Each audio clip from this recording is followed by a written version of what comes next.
అందరికీ షలోం. ఇప్పుడైతే మనం ప్రార్థన చేసుకుందాం. చేయకండి, ఈస్టర్ చేయకండి, గుడ్ ఫ్రైడే చేయకండి, ఇవన్నీ బైబుల్లో లేనివి, అంటే అన్యులు ఆచరించినవి. కాబట్టి అన్య పర్ణశాల పండుగలనే పుట్టాడు. అదేవిధంగా పస్కా పండుగలోనే దేవుడు అంటే యాషోవా మెస్సీయ వారు మరణించాడు. ఈ దేవుడు ఈ యొక్క చిన్న మర్మాన్ని మీకు తెలియజేయాలని నాకు ఎంతగానో ప్రేరేపించాడు. ఈ యొక్క పర్ణశాల పండుగ ప్రార్థన చేసుకుందాం. అందరూ కళ్ళు మూసుకున్నట్లయితే ప్రార్థిద్దాం. హల్లెలూయా. స్తుతి స్తుతి స్తోత్రం నా తండ్రి, గొప్పగనుడ, అద్వితీయుడు, ఆలోచనకర్త, నిత్యుడవు తండ్రి, సమాధానపు అధిపతి నీకు వందనాలైనా.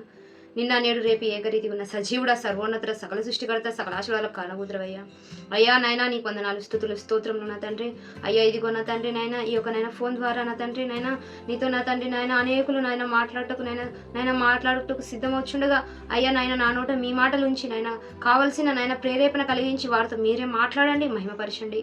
అయ్యా నీ అద్వితీయ కుమారుడు నాయన నీవు పరిశుద్ధాత్మ ద్వారా అయ్యా నాయన మాలో ఉండి నాయన వినగల మనసు, గ్రహించే హృదయాన్ని మాలో నాయన తెరిపించి, జీవనేత్రాలు తెరిపించి నీ ఆజ్ఞానుసారంగా జీవించుటకు అయ్యా నాయన మాకు భాగ్యాన్ని, కృపని దయచేయమని వేడుకున్నాం పరమ తండ్రి. ఆమేన్. హల్లెలూయా. అందరికీ షలోం. ముందుగా అయితే నేను ఒక విషయాన్ని నేను మీతో చెప్పాలనుకుంటున్నాను. అదేంటంటే ఇప్పుడు మనకు రాబోచుంది గుడ్ ఫ్రైడే అండ్ ఈస్టర్. ఈ రెండు పండుగలు గురించి మీతో మాట్లాడాలనుకుంటున్నాను. దేవుడు నన్ను ప్రేరేపించి మీతో మాట్లాడాలనుకున్నారు. ముందుగా ఈ ఛానల్ని మీరైతే సబ్స్క్రైబ్ చేసుకొని, చాలా మంది అయితే చూస్తున్నారు కానీ సబ్స్క్రైబ్ అయితే చేసుకోవట్లేదు. ప్లీజ్ మీ యొక్క సబ్స్క్రైబ్ ద్వారా ఈ యొక్క వీడియో అనేది నాకు మోటివేషన్గా ఉంటుంది. ఈ యొక్క వీడియోస్ అనేది అనేకులకు చేరుటకు అది మీ వంతు సహాయం అని చెప్పవచ్చు. కాబట్టి ప్రతి ఒక్కరు చూసి లైక్ చేసి షేర్ చేయండి. సబ్స్క్రైబ్ మాత్రం తప్పకుండా చేయండి. లేట్ చేయకుండా ముందుగా టాపిక్లోకి అయితే వెళ్దాం. అయితే ఈరోజు మనకు రాబోచున్నది ఏం పండుగ అంటే క్రిస్మస్ అయిపోయి ఇప్పుడు ఫిబ్రవరి, మార్చ్లో గుడ్ ఫ్రైడే, ఈస్టర్ అంటే ఈ రెండు పండుగలు రాబోచున్నాయి. మనం బైబిల్ ప్రకారంగా అయితే చూస్తే మనకు ఈ పండుగలు అనేది బైబిల్లో ఎక్కడ కూడా మనకు లేవు. అది ఒక క్రిస్టియన్ పోప్ ఇచ్చిన ఒక పండుగ అని చెప్పొచ్చు, ఒక రాజు ప్రవేశపెట్టిన పండుగ. కాబట్టి అంతేకాని ఈ బైబిల్లో ఎక్కడ ప్రతి చోట ఆది కాండం నుంచి ప్రకటన గ్రంథం వరకు ఎక్కడ కూడా ఈ యొక్క ఈస్టర్, గుడ్ ఫ్రైడే, క్రిస్మస్ అనే ఈ యొక్క మూడు పండుగలు అనేది ఎక్కడ లేదు. కాబట్టి మనం దేవుడు చెప్పిన పండుగలు 7 ఉన్నాయి. దేవుడు చెప్పిన ఈ పండుగలు ఏంటంటే పర్ణశాల, పస్కా పండుగ, పాపం ప్రాయశ్చిత్తార్థ దినము, శృంగధ్వని, ఇలాంటి ఈ వ్రత దినము, ఈ యొక్క వారంలో పండుగ, ఇలాంటి 7 పండుగలు దేవుడు ఇచ్చిన ఈ యొక్క 7 పండుగలు మనకు బైబిల్లో ఉన్నాయి. నిర్గమకాండంలో చూసినట్లయితే అక్కడ చూసిన పండుగలు పాత నిబంధన ఇది కొట్టివేసబడిందని అని అంటారు. కాకపోతే దేవుడు ఏం చెప్పాడంటే, యాషోవా మెస్సీయ వారు ఏం చెప్పాడు, నేను కొట్టివేయడానికి నేను రాలేదు అని నెరవేర్చడానికే నేను వచ్చానని చెప్పాడు. కాబట్టి మనము ఈ యొక్క పండుగలు అనేది కొట్టివేయలేదు, ఆ పండుగల్ని నెరవేర్చడానికి వచ్చాడు.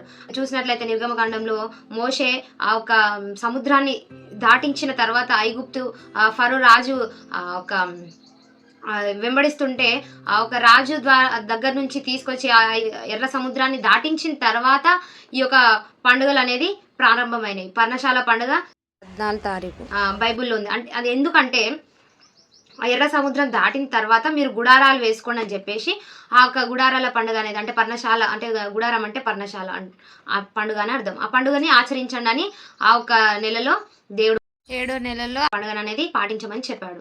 అదే రీతిగా ఆ ఒక పర్ణశాలల పండుగలోనే యాషోవా మెస్సీయ వారు అనేది జన్మించారు.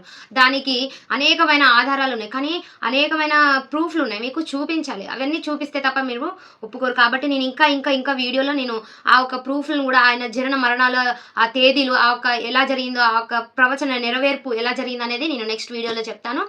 ఇప్పుడైతే నేను సింపుల్గా ఎప్పుడెప్పుడు ఈ యొక్క పండుగలని ఆచరిస్తున్నామనేది నేను వివరిస్తాను. పర్ణశాల పండుగలో దేవుడు అంటే యాషోవా మెస్సీయ ఈ లోకానికి వచ్చి జన్మించాడనేది బైబిల్ అనేది చెప్తుందన్నమాట. మనకు పర్ణశాల పండుగ ఎర్ర సముద్రం దాటిన తర్వాత యావే తండ్రి మోషే గారికి చెప్పాడు, మీరు గుడారాలు వేసుకొని పర్ణశాల పండుగను ఆచరించుడి. ఇది తరతరములకు నివాసంగా మీ తరతరములు తెలుసుకున్నట్టు ఈ యొక్క పండుగను ఆచరించండి. అంటే ఐగుప్తి బానిసత్వంలో నుండి మిమ్మల్ని తీసుకొచ్చినందుకు ఈ యొక్క సందర్భంగా మీ తరతరాలు తెలుసుకున్నట్టు ఈ పండుగను ఆచరించండి అని ఆ యొక్క నిర్గమకాండంలో దేవుడు అనేది ఆ మోషేకి ఈ యొక్క పండుగని అందించాడు.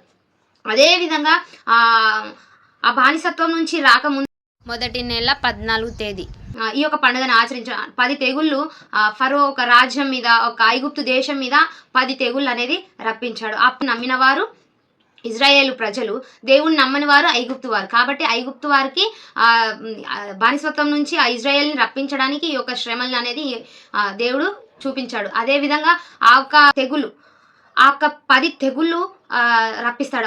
ఆ యొక్క 10 తెగుళ్ళ భాగంగానే ఐగుప్తు దేశంలో ఉన్న మొదటి తొలిసూరు సంతానము ఎవరైతే ఈ యొక్క గొర్రెపిల్లని వధించి గొర్రెపిల్ల రక్తాన్ని ఆ ప్రక్క దర్వాజకు 3 భాగాలు, అంటే పైన ప్రక్కటి 2 భాగాలకి ఆ ఒక గొర్రెపిల్ల రక్తాన్ని అనేది రుద్దమని చెప్పాడు. అంటే రాసుకోండి. ఎవరైతే రాసుకోకుండా ఆ ఒక గొర్రెపిల్ల రక్తాన్ని ఆ ఒక గుమ్మం ప్రక్కటి 3 భాగాలు ఎవరైతే రాసుకోకుండా ఏ ఇల్లు అయితే కనిపిస్తుందో ఆ ఒక ఇంటి పైన దేవదూత అంటే మరణదూత వచ్చి ఆ ఇంట్లోకి జొరబడి మొదటి సంతానమైన మొదటి తొలిసూరు సంతానంని చంపివేస్తాడని చెప్పి దేవుడు ఆ మోషేకి ఆ ఒక పండుగని ఆచరించండి అని చెప్పి పస్కా పశువు వధించారనమాట. ఆ విధంగా పస్కా పండుగ అనేది వచ్చింది. అదే రీతిగా ఈ యొక్క లోకంలో కూడా మనకు ఈ యొక్క పాత నిబంధన అయిపోయిన తర్వాత కొత్త నిబంధనలో భాగంగా యాశ్వ మెసేవారు సాక్షాత్తు ఆ యాశ్వ మెసేవారు ఈ భూలోకం మీదకి వచ్చి మన కోసము, మన పాపాల నిమిత్తము, మన శాపాల నిమిత్తము, మన ఒక పాపపు జీవితాన్ని కరెక్ట్ చేసుకోవాలని చెప్పేసి మన శాపపు విమోచన గుర్తుగా ఆ రక్తాన్ని బలి ఇవ్వాలంటే ఒక రక్తం బలి కావాలి. కాబట్టి ఇది అప్పటి నుంచి జరుగుతూ వస్తుంది ఈ యొక్క బలులు అనమాట. కాబట్టి ఆ బలులు ఆపివేయడానికి మాత్రమే యాశ్వమెసేవారు అంటే దేవుని కుమారుడైన యాశ్వమెసేయ ఈ లోకానికి వచ్చి ఒక తల్లి గర్భమందు జన్మించిన తర్వాత ఈ యొక్క పస్కా పశువుగా నేను బలైతానని చెప్పి ఆ ఒక పస్కా పండుగలో భాగంగానే ఆ ఒక యాశ్వమెసేవారు అనేది మరణించాడు. అంతేకాని ఈస్టర్ రోజు మాత్రం కాదండి. ఈస్టర్ రోజు, గుడ్ ఫ్రైడే రోజు ఆయనని చంపవేయలేదు. అంటే అదే విధంగా గుడ్ ఫ్రైడే అంటే మంచి శుక్రవారం అని చెప్పేసి ఉంటుంది. ఆ మంచి శుక్రవారం రోజు దేవుడు బలైపడి చనిపోయాడని చెప్పి మళ్ళీ తర్వాత ఆదివారం ఈస్టర్ రోజు తిరిగి పునరుద్ధానం అయ్యిందని చెప్పి ఈ యొక్క పండుగని ఆచరిస్తున్నాడు. అది కాదండి. దానియేలు గ్రంథం ప్రకారం చూస్తే వారంలో మధ్యవారము అంటే ఆది సోమ మంగళ బుధ గురు శుక్ర శని ఆది ఈ 7 దినాల్లో మధ్యవారము ఏదంటే బుధవారం. ఆ బుధవారం రోజు బలులు ఆగిపోతాయని ఆ ఒక దానియేలు గ్రంథంలో ఈ యొక్క మాటలు అనేవి ఉన్నాయి. కాబట్టి బుధవారం రోజున ఆయన బలి అయ్యాడు. బుధవారం లేచిన తర్వాత చనిపోయిన తర్వాత 3 రోజులు నోవా ఎలా ఒక తిమింగలపు ఒక మత్స్య గర్భంలో 3 రాత్రింబవలు ఎలా ఉన్నాడో మనుష్య కుమారుడు కూడా అలాగే ఈ యొక్క భూగర్భంలో 3 రాత్రింబవలు ఉండాలని వచనం నెరవేర్పు కోసం ఆ ఒక 3 రోజులు అనేది ఆ సమాధిలో ఉంచి ఉన్నాడు. ఆ 3 రోజులు అయిపోయిన తర్వాత అంటే బుధవారం, గురువారం, శుక్రవారం, శనివారం అంటే శనివారం ఒక యాశ్వమెసేవారు అనేది మరలా తిరిగి లేచాడు. ఆ రోజే మనకు పస్కా పండుగని మనం ఈ విధంగా ఆయనని గుర్తించుకోవడానికి, ఆయన మరణ దినాన్ని జ్ఞాపకం చేసుకోవడానికి ఈ పస్కా పండుగని ఆచరించాలి. అంతేకాని ఈ యొక్క మనుషులు ప్రవేశపెట్టిన ఈ యొక్క గుడ్ ఫ్రైడే కానీ ఈస్టర్ కానివ్వండి, ఈ యొక్క 2 ఈ యొక్క పండుగలు ఏమాత్రం మనమైతే ఆచరించదు. ఇవి మనుషులు కల్పించిన పండుగలు. మత్తయి సువార్తలో కూడా ఉంటుందండి 7వ అధ్యాయంలో మనుషులు కల్పించిన పద్ధతులను మీరు ఆచరించొద్దని చెప్పి ఉన్నాడు. కాబట్టి మనము మనుషులు ప్రవేశపెట్టిన ఏ ఒక్క ఆజ్ఞలైనా ఏ ఒక్క పండుగలైనా మనం ఆచరించకూడదు. దయచేసి అందరూ కూడా మీ కనులు తెరవాలి. దేవుడు చూపించిన ఈ యొక్క మార్గాన్ని మీరు ఎంచుకోవాలి. పర్ణశాల పండుగను ఆచరించండి. ఆ యొక్క పర్ణశాల పండుగలోనే దేవుడు పుట్టాడు. అదేవిధంగా పస్కా పండుగలోనే దేవుడు అంటే యాశ్వమెసేవారు మరణించాడు. జననం ఈ 2 ఈ యొక్క పండుగలోనే నెరవేర్చబడ్డాయి. అంతేకాని ఈ దేవుడు చెప్పిన పండుగలు కాకుండా మనుషులు చెప్పిన ఈ పండుగలను ఆచరించినట్లయితే మీరు ఖచ్చితంగా పరలోక రాజ్యానికి అయితే చేరుకోలేరు. కాబట్టి ఈ యొక్క పండుగని ఆచరించండి, ఆచరణలోకి తేవండి. ఇవి వేయబడిందని ఎవరు అనుకోదు. నా మాటలు ఒక హల్లైనను పొల్లైనను పోనీయకుండా ఉండాలి. లేకపోతే ఎవరైతే మనుషులు కల్పించిన పద్ధతులు ఎవరైతే ఆచరిస్తున్నారో వారికి ఈ బైబుల్ చెప్పినట్లు ఇలా ఎన్ని తెగుళ్ళు ఎన్ని శాపాలు ఉన్నాయో అవన్నీ ఆ తెగుళ్ళు అనేవి ఆ యొక్క ప్రజల మీదకైతే వస్తుంది. కాబట్టి ప్రతి ఒక్కరు కూడా తెలుసుకోండి. ఈ యొక్క లోకంలో మనం పరదేశీలుగా వచ్చాము. పరదేశీలుగా అంటే ఈ లోకానికి అతిథులుగా వచ్చాము. మన లోకం ఇది కాదు. మన లోకం అనేది వేరే ఉంది, ఆయన దగ్గర ఉంది. అది మన కోసము తయారు చేయడానికి ఆయన తయారు చేసి ఉన్నాడు. మరలా మనల్ని తీసుకువెళ్ళడానికి ఆయన మరలా రాబోచున్నాడు. కాబట్టి ప్రతి ఒక్కరు కూడా బైబుల్లోని ఏ పండుగలు కూడా కొట్టివేశాడని మాత్రం చెప్పవద్దు. ఎందుకంటే ఆయన కేవలము నెరవేర్చడానికే వచ్చాడు. ఇవన్నీ ఆయన ఛాయగా ఉన్నాయి. ఆయన నిజస్వరూపం యాశ్వ మెసేలో ఉంది కాబట్టి ఇవన్నీ ఇవన్నీ ఇచ్చిన ఆయన పద్ధతులు. మనం దేన్ని కూడా ఆచరించకుండా నిర్లక్ష్యం అయితే చేయొద్దు. ఎవరైతే చేస్తారో ప్రతి ఒక్కరు కూడా మానుకోండి. క్షమించండి, ఇన్ని రోజులు నేను చేయలేను, దయచేసి నన్ను క్షమించండి, మా కళ్ళను తెరిపించేందుకు వందనాలు అని చెప్పేసి ఆయనకి మనం కృతజ్ఞతలు స్తుతులు చెల్లించుకొని ఇక మీదట మనం అలా చేయకుండా ఆ పండుగలని, ముఖ్యంగా క్రిస్మస్, గుడ్ ఫ్రైడే, ఈస్టర్, ఈ 3 పండుగలని మనం ఆచరించకుండా మనం దేవుని చెప్పిన ఈ యొక్క పర్ణశాల, పస్కా, వ్రతదినము, శృంగధ్వని, ఇలాంటి ఈ 7 పండుగలని మనం ఖచ్చితంగా ఆచరించాలి. ఇవి ఆచరించినప్పుడు మాత్రం మనం పరలోకానికి వెళ్ళగలుగుతాం.